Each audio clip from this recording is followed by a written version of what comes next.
Executive Director of PERK. It's the Protection of the Educational Rights of Kids. It's a nonprofit. We do a lot of advocacy work all across the state of California. And I want to talk to you about two huge issues that are happening with our children. The first thing I want to talk about is how many of you filled out that survey that came from your school district about your preference of returning your kids to school? How many of you filled that out? Okay. How many of you requested for your children to go back in full-time school, right? In our school district, we had 80% of the parents in the survey who wanted to go back to school full-time with their children. And in our district, they ignored that. Did they ignore it in your district as well? That's a problem. They're not listening to the parents. The distance learning didn't work for thousands and thousands of children across the whole state. And we as parents knew that when we saw the decision come forward, that the reason behind the decision to close back down the schools was based on liability, the unions, and budget issues, rather than what was best for the children. We have a crisis upon us. The American Academy of Pediatrics recently stated that missing school can have serious consequences for our child's health and well-being. 1 in 3, listen to this, 1 in 3 high school students in LA schools didn't even check in once during the spring lockdown, not even once. What about academic regression? Or the epic catastrophic fail for students with disabilities and those families? 1 in 2 that were surveyed of students in Southern California, that's half, 50%, said that they were in need of mental health support. These are the students. These are the students. 1 in 3 children who are quarantined during this time and isolated are developing PTSD. That's 1 in 3. These numbers keep increasing. Depression, anxiety, stress, PTSD. The disadvantaged communities continue to become even more disadvantaged and get pushed further into poverty. And what message are we telling our kids to fear human contact, to be afraid? They're being conditioned to be afraid to be around people, to hug, to have recess, to be around other children, and then to be punished for doing that, for being a child. And the grandparents, thank you. Our California governor and his unelected task force and the decision makers have forgotten what President John F. Kennedy said. He said that the children are the world's most valuable resource and its best hope for the future. They are our future. When they have erroneously followed failed prediction models with catastrophic policies to follow, who thought about the children?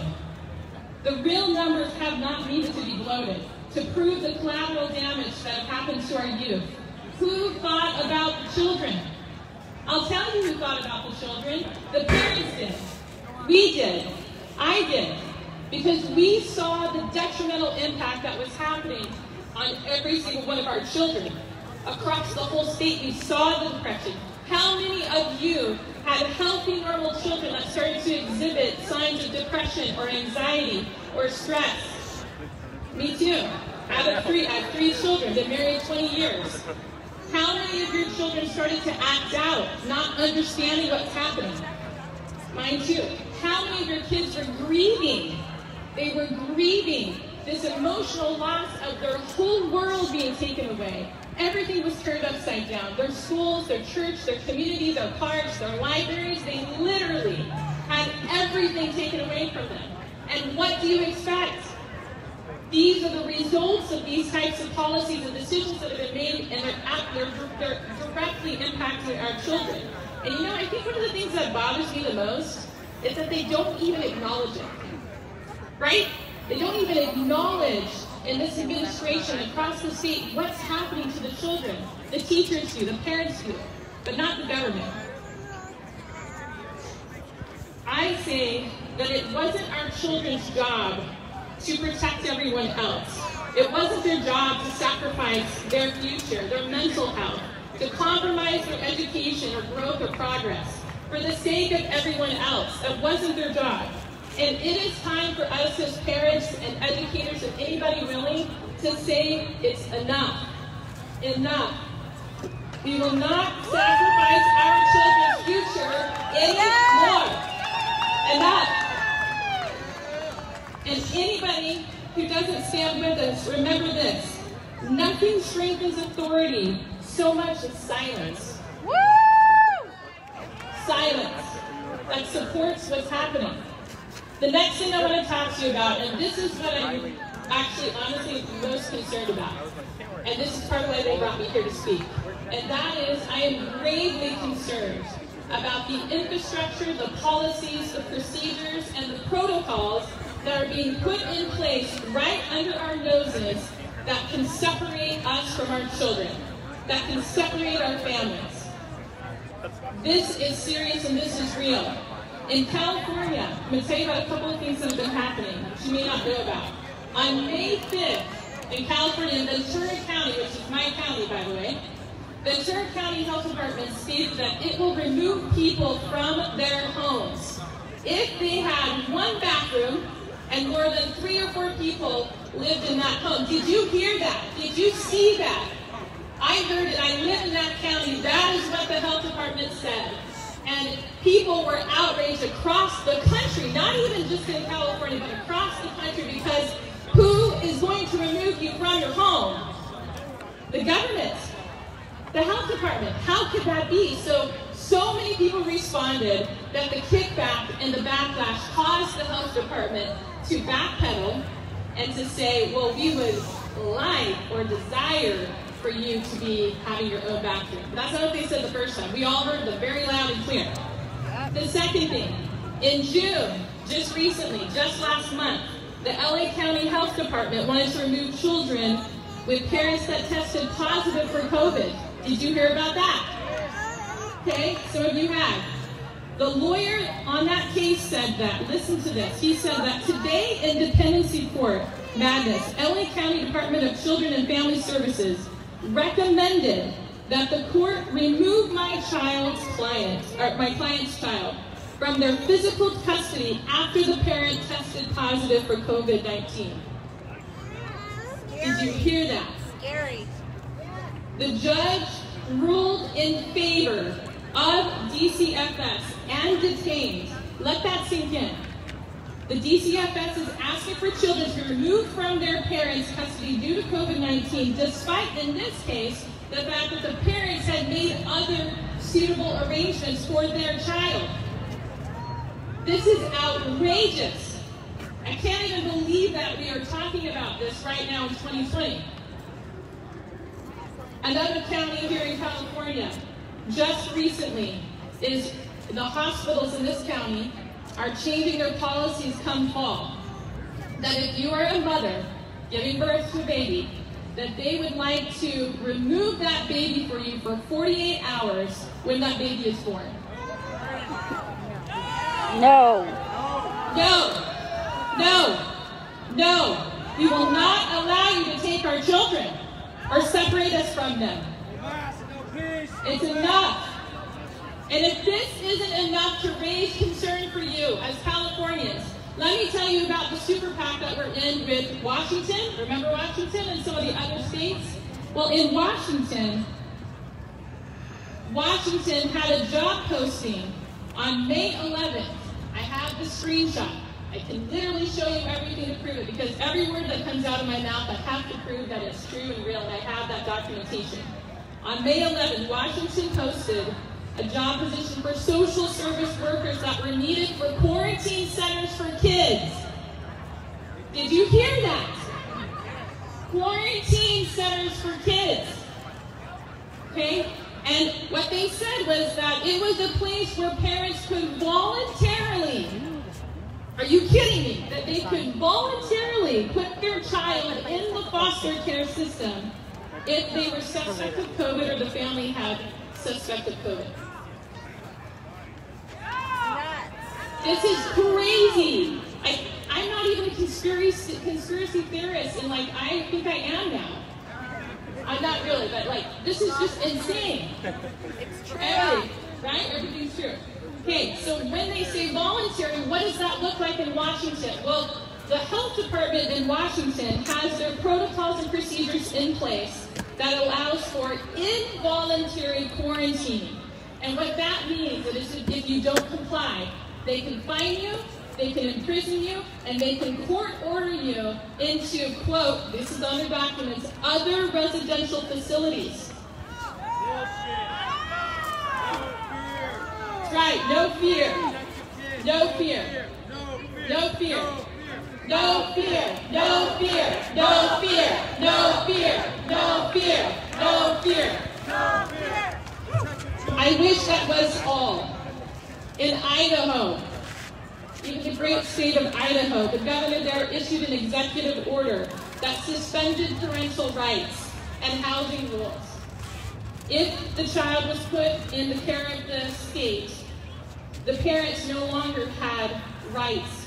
They couldn't visit the child. They couldn't know where the child would be moved to. Why are they doing this? Why would they remove these types of things that are there to protect the children and the parents and the parental rights? Why are they suspending them?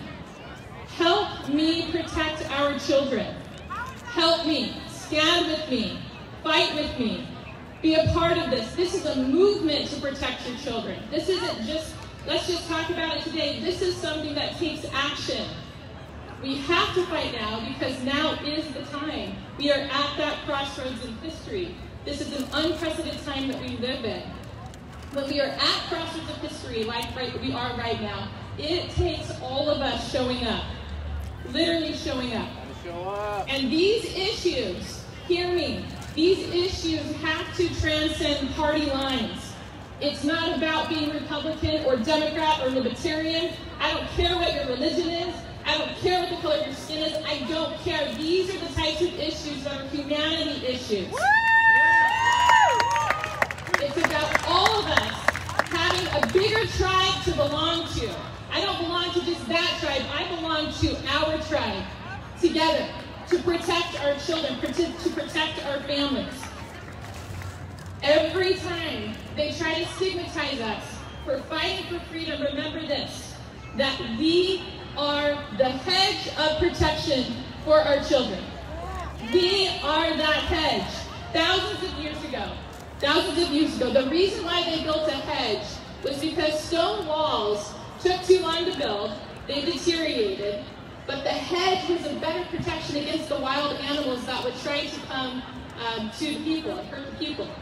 And so the hedges are these intertwined, thorny bushes that keep the wild animals out. But I want you to think about that for us. They grew stronger and thicker over time. They strengthened over time. And if you notice, right now, what's happening all among us in the world is a de-threading of humanity, of people, of communities. We are at each other. There's all these labels.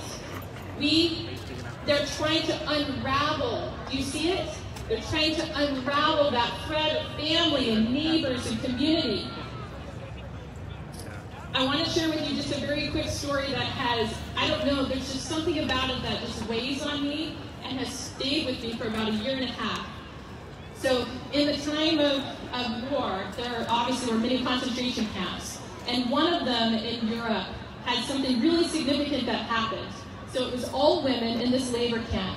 And every time that one person was sent to the isolation room to die, I want you to know what they did. Together, the other women, they stopped eating.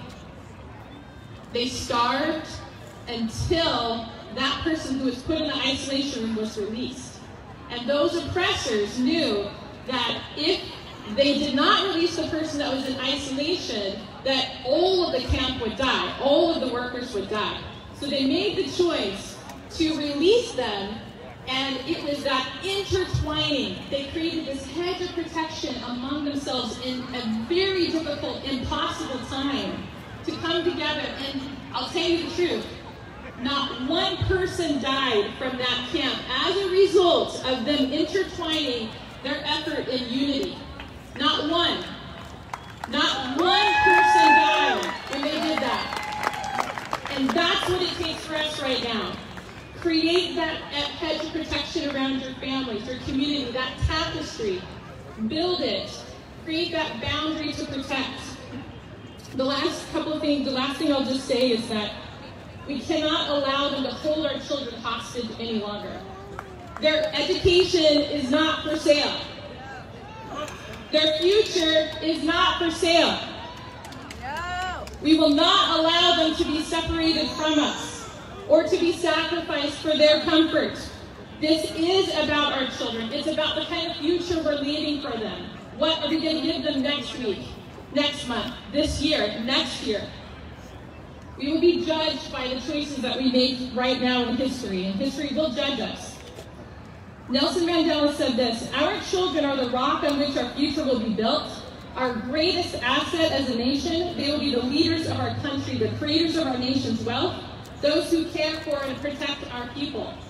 I want you to know that my father, my grandfather, my great-grandfather, they all were veterans who served this country, even serving presidents of the United States. I am a fourth-generation patriot. Fourth generation. And I know and I honor what sacrifices my family and my family has made for freedom. So I call upon you. I don't care who is listening to my voice right now. Hopefully you're listening. But I call upon you, parents, teachers, law enforcement, musicians, I don't care who you are. Now is the time that you can't sit down and be complacent or silent. You have to stand up. You have to fight for freedom, and you have to have courage. You have to do that right now so that we protect our children. Lastly, I end with this. President John F. Kennedy said, "Let every nation know, whether it wishes us well or ill, that we shall pay any price, bear any burden, meet any hardship, support any friend, and oppose any foe, to assure the survival and success of liberty." Thank you so much.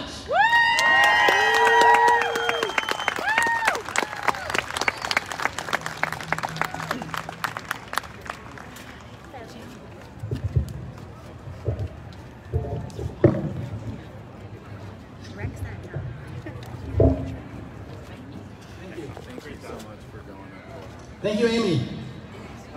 So how many of you guys have enjoyed the conversations with your school board? Right? Yeah, some of them are. Well, we got a good one today. So our next speaker is Josh Hoover. He's a board member for Folsom, Cordova Unified High School District, or school district, sorry. I'm in Roseville, it's this high school. So Josh was, I think, the only board member to vote in favor of in-person education, right? Coming back in the fall. So thank you, Josh, for your vote. And we're going to hear a few things from him today. Thanks, Jonathan. How's the shade feel over there? It looks nice. Yeah. How's everyone doing today? So I'm really proud to be here today with you all, discussing and fighting for probably one of the most important things that anyone could ever fight for, and that's to ensure that our children can get an education, to ensure that our children can have the opportunity to learn, and to ensure that our children are given the right that is guaranteed to them by the California Constitution. And so I want to thank everyone for coming out today and joining in this fight. As Jonathan mentioned, my name is Joshua Hoover. I'm a school board member in Folsom, Cordova. And we actually were one of the few districts in the state that voted to close schools before the county came out and recommended it, before the governor came out and shut the schools down and overrode school districts. And the vote in our district was 4-1. We voted 4-1 to close our schools. I was the only no vote against that decision. And to be honest with you, it wasn't just a decision against closing schools. That's not the only reason that I voted no. It was also because I believe that we need to be providing options for families. it was not complicated. We were not forcing anyone back into the classroom. The alternative was to provide in-person options, virtual options, homeschooling options, independent study options. And that was too extreme to support for the rest of the board. And as a parent myself, I think the most frustrating thing about this entire conversation, and Amy kind of touched on this, is that they asked us our opinion, and then they chose to ignore it. So they sent out a survey in our district as well to all of our families.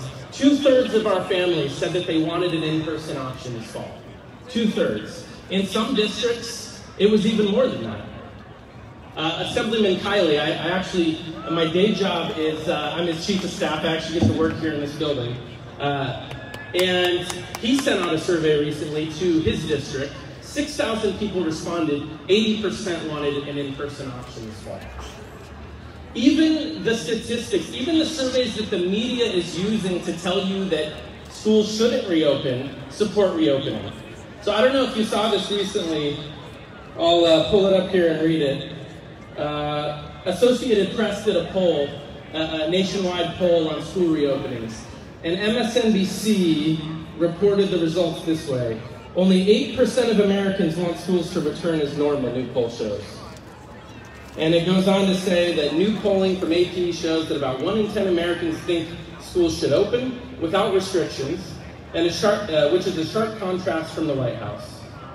What they fail to explain and report is that 8% wanted in-person without restrictions, 14% wanted to reopen with minor adjustments, 46% wanted to reopen with major adjustments, for a total of 69% of Americans that want to have an in-person option this fall. And yet, the reporting is that schools shouldn't reopen because nobody wants it. So why is this happening? A lot of people ask me, why are our districts and our governments not listening to us? And I'll be honest with you, there's a lot of political forces that are at work going on right now, trying to ensure that everyone has to play by the same rules. Because the greatest fear this fall for the education establishment is that charter schools, homeschool options, private schools win the day. Can you hold this for a second? The greatest fear of the education establishment is that non-traditional options provide options to parents and families, and traditional public schools do not. And so for that reason, everyone needs to play by the same rules so that no one can do that.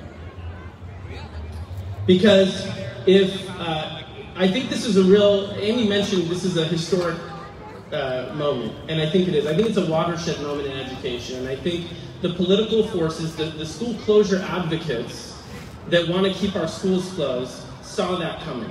And they saw that if we lose kids now to these non-traditional options, then they may never come back.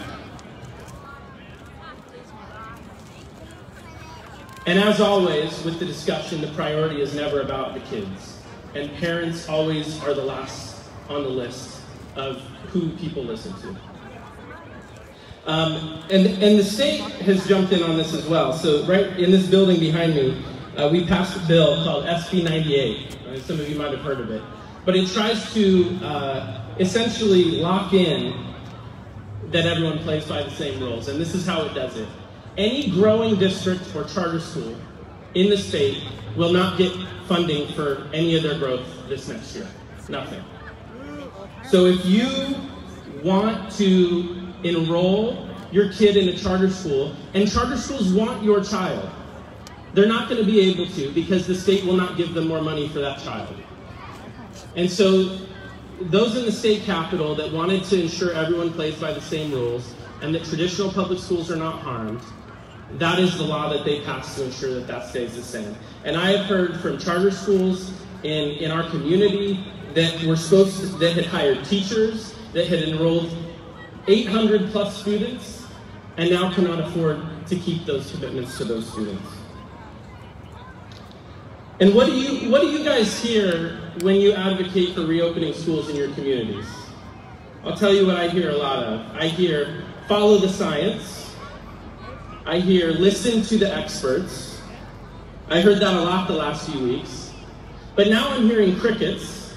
I think some of you may have seen that the CDC came out this week and said we should open our schools, that it's important. We need to reopen.